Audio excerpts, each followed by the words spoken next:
फैजाबाद धरना fact finding committee मुस्तरद। हुकूमत को नया इंक्वायरी कमीशन बनाने की हिदायत। सुप्रीम कोर्ट का इलेक्शन कमीशन को तहरीक लब्बैक की 15 लाख की फॉरेन फंडिंग का दोबारा जायजा लेने का हुक्म। चीफ जस्टिस ने कहा कि जानना चाहते हैं फैजाबाद धरने का मास्टरमाइंड कौन था। जिम्मेदार का पता लगाने के बजाय फैक्ट फाइंडिंग कमेटी ने सबको जिम्मेदार ठहरा दिया। आंखों में धूल झोंकी ताकि किसी के खिलाफ कार्रवाई ना हो। कनाडा से एक शख्स आया, मुल्क को यरगमाल बनाया, सब कुछ उथल पुथल करके चला गया। उस शख्स को इंपोर्ट करने का मकसद क्या था? क्या वो हुकूमत का तख्ता उलटने आया था? उसके आने जाने के पैसे किसने दिए? किसी ने कनेडियन हुकूमत से उसकी तहकीकात का कहा? क्या पाकिस्तानी कनाडा जाकर ऐसे धरने दे सकते हैं? अदालत ने वजारत दिफा, IB, PTI और MQM की दरखास्तें वापस लेने की बुनियाद पर खारिज कर दी। मजीद समाअत 15 नवंबर तक मुलतवी।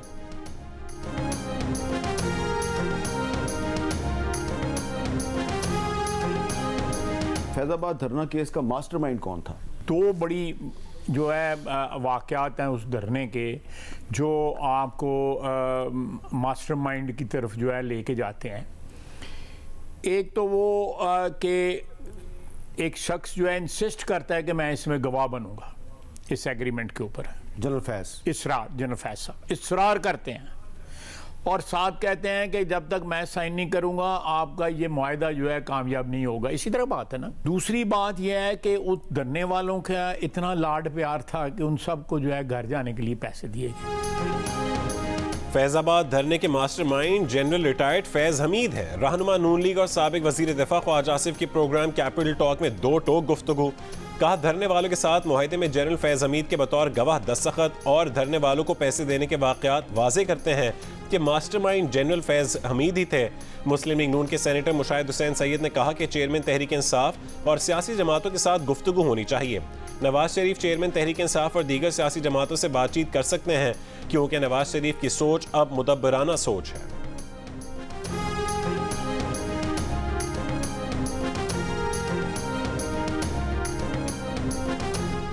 उर्दन ने इसराइल से अपना सफीर वापस बुला लिया। इसराइल से यह भी कह दिया कि उर्दन में अपना सफीर अपने पास ही रखे।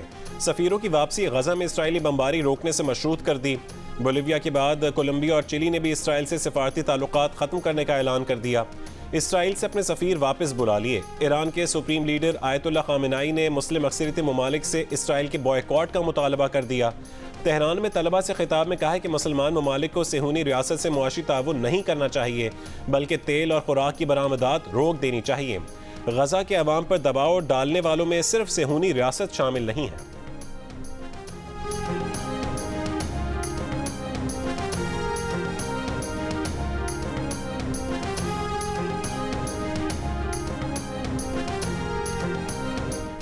गजा सहाफ़ियों के लिए जदीद तारीख का सबसे बड़ा मक्तल बन गया। इसराइल की वहशियाना बमबारी से गजा में 34 सहाफ़ी मारे जा चुके। इस साल जनवरी से अब तक दुनिया भर में मारे जाने वाले सहाफ़ियों की तादाद 37 है। सहाफ़ती तंजीम रिपोर्टर्स विदाउट बॉर्डर्स ने गजा में सहाफ़ियों के खिलाफ जारी जंगी जराइम की शिकायत आलमी अदालत इंसाफ में दर्ज करवा दी। सहाफ़ती तंजीम के मुताबिक इसराइल ने गजा में 50 से ज़्यादा मीडिया इमारतों पर जानबूझकर बमबारी की। रिपोर्टर्स विदाउट बॉर्डर्स के मुताबिक इसराइल ने गजा में सहाफ़ियों के तहफ़्फ़ुज़ की ज़मानत देने से भी इनकार कर दिया। मीडिया को टारगेट करना जंगी जुर्म है। सहाफ़ती तंजीमों और अल जज़ीरा जैसे मीडिया इदारों का कहना है कि इसराइली फ़ौज जानबूझकर सहाफ़ियों को निशाना बना रही है ताकि मीडिया को खामोश किया जा सके और मकबूजा फ़लस्तीनी इलाकों में इसराइल की तरफ से जारी नस्लकुशी का दुनिया को पता ना चल सके।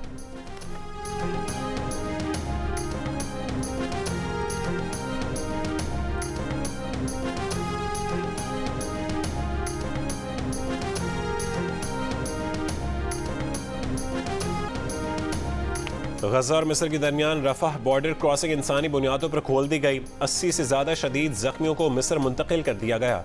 500 गैर मुल्की पासपोर्ट होल्डर्स का इनखला जारी। कतर की सालिसी में अमरीका के ताउन से मिस्र, हमास और इसराइल के दरमियान मुआहदा। ताहम क्रॉसिंग कब तक खुली रहेगी इस बारे में तफसील सामने नहीं आई। पाकिस्तान की जानिब से भेजी गई इमदाद रफाह क्रॉसिंग से गजा पहुँच गई। गजा के अस्पतालों के लिए फौरी तौर पर ईंधन की फरहमी की अपील। गजा में इंटरनेट सर्विस एक बार फिर बंद। 26 रोज से जारी इसराइली हमलों में शहीद फ़लस्तीनियों की तादाद 8,600 से ज़्यादा हो गई। 23,000 से ज़्यादा जख्मी हैं।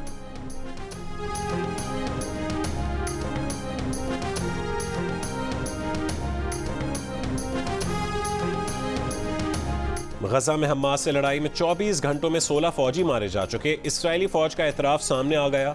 हमास का कहना है कि जबालिया पनाह गुज़ीन कैंप पर इसराइली बमबारी में 7 यरगमाली भी मारे गए। इसराइल का गजा पट्टी में रात भर ज़मीनी ऑपरेशन, हमास के ठिकानों को निशाना बनाने का दावा।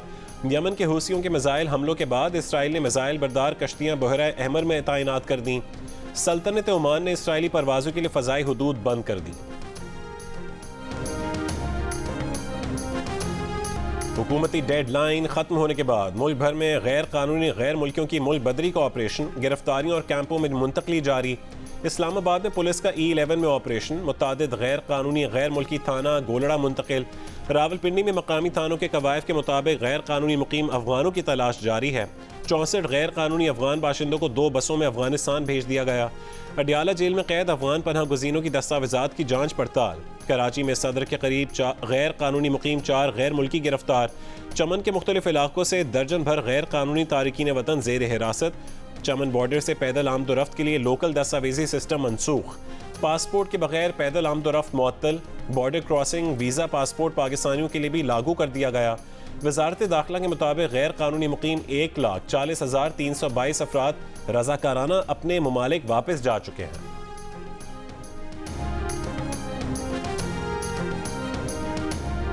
खैबर पख्तूनख्वा से गैर कानूनी मुकीम गैर मुल्कियों की वतन वापसी का सिलसिला जारी है। तुर्कम बॉर्डर से 1,10,000 से ज़्यादा तारिकीन वतन रज़ाकाराना तौर पर अपने वतन वापस लौट चुके।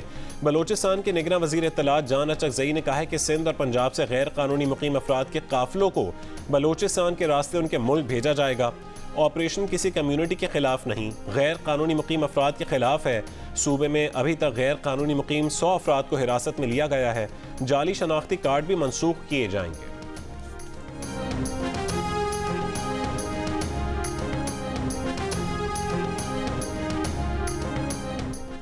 अफगान बाशिंदों की वापसी का अमल सैबोताज करने का घिनौना मंसूबा बेनकाब हो गया। ज़राए के मुताबिक मुल्क दुश्मनों ने चमन और स्पिन बोल्दक में पुरतशद्दुद एहतजाज से इंतशार फैलाने का मंसूबा बनाया है।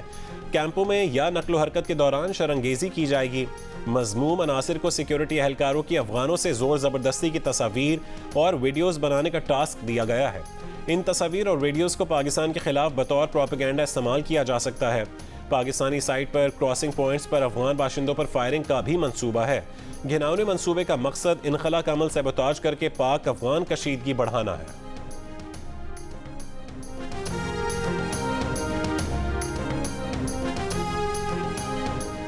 अडियाला जेल के 8 कमरे चेयरमैन PTI के जेर इस्तेमाल हैं। इलाज के लिए 9 डॉक्टर्स ड्यूटी पर मामूर हैं। टीवी पर उन्हें 10 चैनल्स दिखाए जाते हैं। चेयरमैन PTI चैनल खुद नहीं बदल सकते, इसलिए हर घंटे बाद चैनल तब्दील कर दिया जाता है। बेड, मैट्रेस, अखबार, वर्जिश के लिए साइकिल, वॉक के लिए 20 फुट का सहन भी चेयरमैन PTI को हासिल है। खाना पकाने के लिए बावर्ची दस्तयाब है, जो साबिक वजीर आजम को उनकी ख्वाहिश के मुताबिक खाना पकाकर फराहम करता है।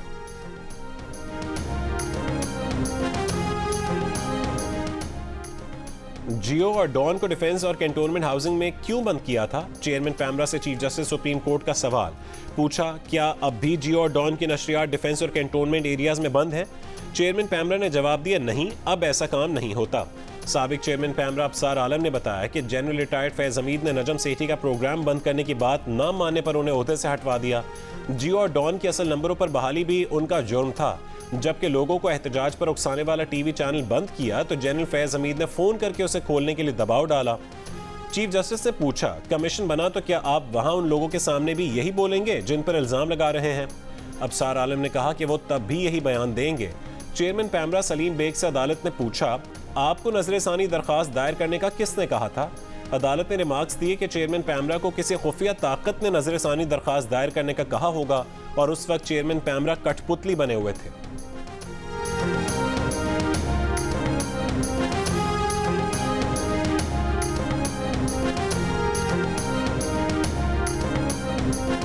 सितंबर की फ्यूल प्राइस एडजस्टमेंट की मद में बिजली 55 पैसे फी यूनिट महंगी करने की दरखास्त पर नेपरा में समाअत। इजाफे से बिजली सार्फिन पर 8 अरब 37 करोड़ रुपए तक इजाफी बोझ पड़ सकता है। बिजली की कीमत में इजाफे का इत्तलाक के इलेक्ट्रिक सार्फिन पर नहीं होगा।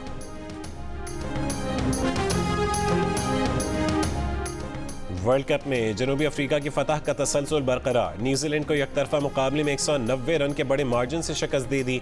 358 रन के हदफ के ताक़ुब में कीवी टीम 167 रन बनाकर आउट हो गई। महाराज के 4 शिकार, न्यूजीलैंड के 8 बैटर्स डबल फिगर में भी दाखिल ना हो सके। इससे पहले जनूबी अफ्रीका ने पहले बैटिंग करते हुए 357 रन का पहाड़ खड़ा किया। क्विंटन डी कॉक और वैंडे ड्यूसन ने शानदार सेंचुरियां बनाई। पॉइंट्स टेबल पर जनूबी अफ्रीका पहले, भारत दूसरे, ऑस्ट्रेलिया तीसरे और न्यूजीलैंड चौथे नंबर पर। पाकिस्तान 6 पॉइंट्स के साथ 5वीं पोजीशन पर मौजूद है।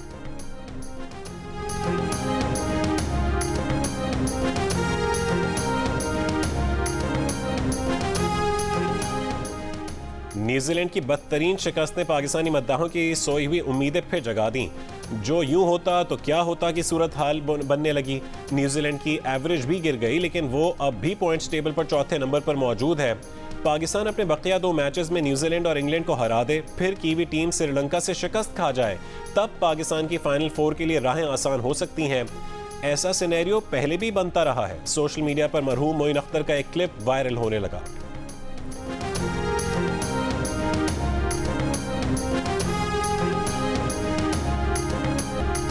क्रिकेट वर्ल्ड कप के top wicket taker Pakistani fast bowler Shaheen Shah Afridi one day ranking में भी टॉप पर पहुंच गए। मेगा इवेंट में अब तक 16 खिलाड़ियों को पवेलियन की राह दिखाने वाले शाहीन की रैंकिंग में 7 दर्जे बेहतरी।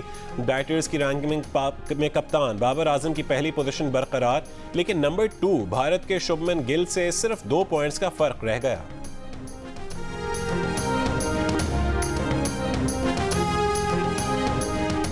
IMF का जायजा मिशन आज पाकिस्तान के दौरे पर आएगा। 2 हफ्ते पाकिस्तान में रहेगा। इस दौरान IMF वफ्द वजारत खजाना, तवानाई, रेगुलेटरी इदारों, स्टेट बैंक, FBR और सूबाई हुकूमतों से मुज़ाकरात करेगा। ज़राए के मुताबिक बैरूनी फाइनेंसिंग पर पाकिस्तान को अपनी पोजीशन वाज़े करनी है। उस पर IMF खदशात का इजहार कर चुका है। करेंसी एक्सचेंज पर भी इख्तलाफात मौजूद हैं। FBR ने अक्टूबर तक टैक्स वसूलियों के लिए मुकर्ररा हदफ से 66 अरब रुपए ज़्यादा इकट्ठे किए हैं। IMF वफ्द पाकिस्तान के लिए $70 करोड़ की अगली किस्त देने की सिफारिश करेगा।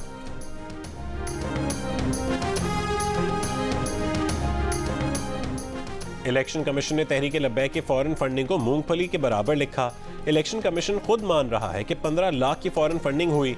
रकम भेजने वाले ने अगर कहा था कि उसका नाम जाहिर नहीं करना, तो पार्टी को चाहिए था कि वो रकम वापस कर देती। पाकिस्तानी कानून तो ऐसी रकम लेने की इजाजत नहीं देता। फैजाबाद धरना नजरसानी केस की समाअत के दौरान चीफ जस्टिस काजी फायज ईसा का इलेक्शन कमीशन के वकील पर इजहार बरहमी। रिमार्क्स दिए, इलेक्शन कमीशन को सिर्फ ये बताना था कि एक जमात बतौर सियासी जमात रजिस्टर हो सकती थी या नहीं। एक बैरून मुल्क रहने वाला शख्स पार्टी क्यों रजिस्टर करवाएगा? एक ही रात में पार्टी कैसे रजिस्टर हो जाती है? कुछ लोग कह देते हैं ऊपर से हुक्म आया था। फैजाबाद धरना नजरसानी केस की समाअत के दौरान चीफ जस्टिस काजी फायज ईसा का एजाजुल हक के वकील से मुकालमा। कहा कि वो ज़ियाउल हक को सदर नहीं मानते। आइंदा इस अदालत में ज़िया को दोबारा सदर मत कहिएगा। एजाजुल हक के वकील ने कहा कि आइन में दर्ज है ज़ियाउल हक सदर थे। चीफ जस्टिस ने कहा ज़ियाउल हक ने आइन में लिखवाया कि वो 5 साल के लिए सदर हैं। ज़ियाउल हक वाहिद शख्स है जिसका नाम आइन में लिखा हुआ है। वक्त का नहीं मालूम होता, लेकिन ज़िया ने लिखवाया कि वो सदर है। अटॉर्नी जनरल मंसूर उस्मान आवान ने कहा कि 18वीं तरमीम में ज़ियाउल हक का नाम आइन से निकाल दिया गया।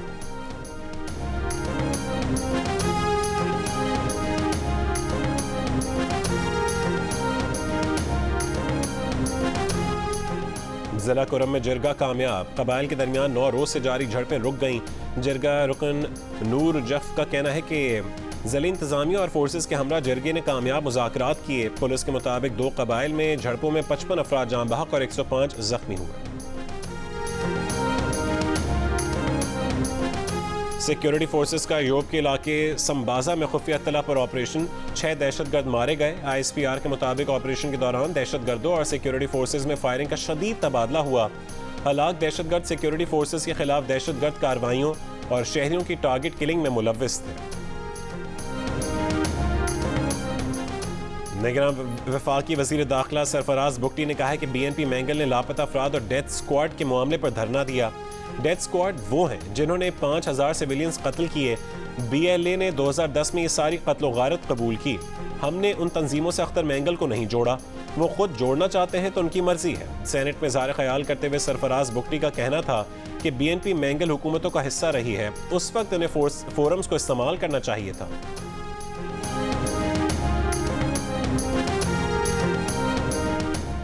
पंजाब की निगरान हुकूमत ने सूबे भर में स्मॉग इमरजेंसी नाफिज कर दी।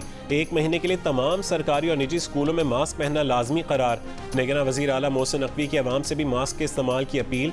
कहा तामीराती काम के दौरान मिट्टी, रेत, मलबे पर छिड़काव न करने वालों के खिलाफ कार्रवाई होगी।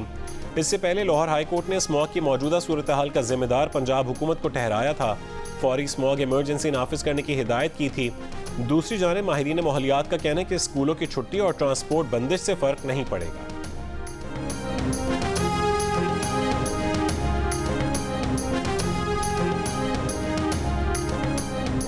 मरी में खवातीन को छेड़ने से मना करने पर औबाश नौजवानों का पुलिस चौकी पर हमला।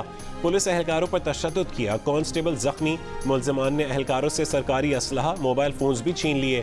थाना मरी पुलिस ने 8 नामजद और 20 नामालूम अफराद के खिलाफ मुकदमा दर्ज कर लिया। जबालिया के पनागुज़ीन कैंप पर इसराइली बमबारी के बाद इसराइली फौजी तर्जुमान ने सफाकियत की इंतहा कर दी। अमरीकी टीवी मेज़बान ने आड़े हाथों ले लिया, सवालात की बौछार कर दी तो इसराइली तर्जुमान ने खवातीन और बच्चों की मौजूदगी का एतराफ़ कर लिया। पनागुज़ीनों की शहादत पर कहा कि ये तो जंग का अलमिया है, हमने तो पहले कहा था कि यहाँ से चले जाओ। हमास कमांडर की शहादत की तस्दीक से भी इनकार कर दिया। जबालिया कैंप से अब तक 50 अफराद की लाशें निकाली जा चुकी हैं, 350 जख्मी हैं, सैकड़ों के मलबे में दबे होने का खदशा है। इसराइली फजाइया की दूसरे रोज भी बमबारी, रिहायशी ब्लॉक मुकम्मल तबाह।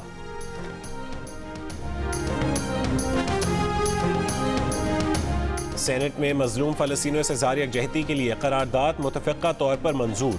फौरी जंग बंदी, गजा की नाकाबंदी खत्म करने का मुतालबा। इसराइल की हिमायत करने वाले ममालिक शरीक जुर्म करार। सेनेटर इसाक डार की पेश की गई करारदाद में कहा गया कि हॉलोकॉस्ट के बाद किसी रियासत ने ऐसा कत्लेआम और जंगी जराइम नहीं किए। निगरान वज़ीर ख़ारजा जलील अब्बास जिलानी ने कहा कि पाकिस्तान हमेशा फ़लस्तीनी अवाम के साथ रहा है और आइंदा भी रहेगा।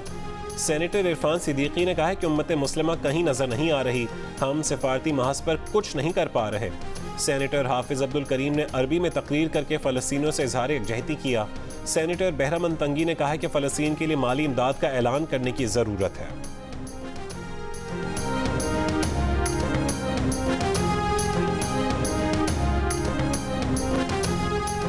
पाकिस्तान में फ़लस्तीन के सफ़ीर अहमद जवाद रबी का फ़लस्तीन की हिमायत पर पाकिस्तानी हुकूमत और अवाम का शुक्रिया। कहा कि 25 दिन से गज़ा हालत जंग में है, तकरीबन 4000 बच्चे शहीद हो चुके। जीत जल्द इंशाअल्लाह फ़लस्तीन की होगी।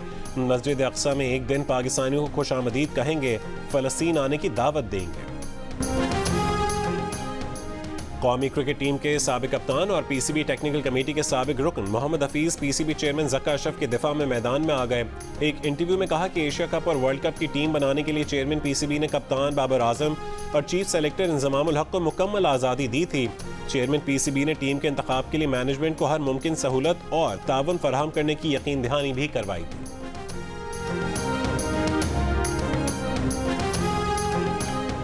क्रिकेट वर्ल्ड कप पर तज्ज़िया और तबसरों के लिए देखिए प्रोग्राम हारना मना है। वर्ल्ड कप के दौरान रोजाना रात 11 बजे सिर्फ जियो न्यूज़ पर।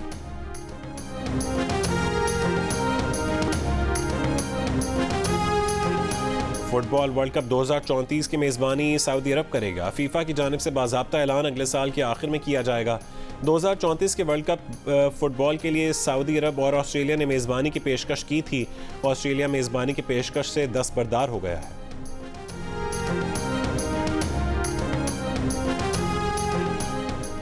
और दिल का रिश्ता पाकिस्तान में रिश्ता तय कराने वाली तेज़ तरीन ऐप बन गई। कराची की सानिया ने सिर्फ 7 दिन में सलमान की सूरत में अपने लिए जीवन साथी मुंतखब कर लिया। शादी तय पा गई, इसी महीने रिश्ता ज़वाज में बन जाएंगी।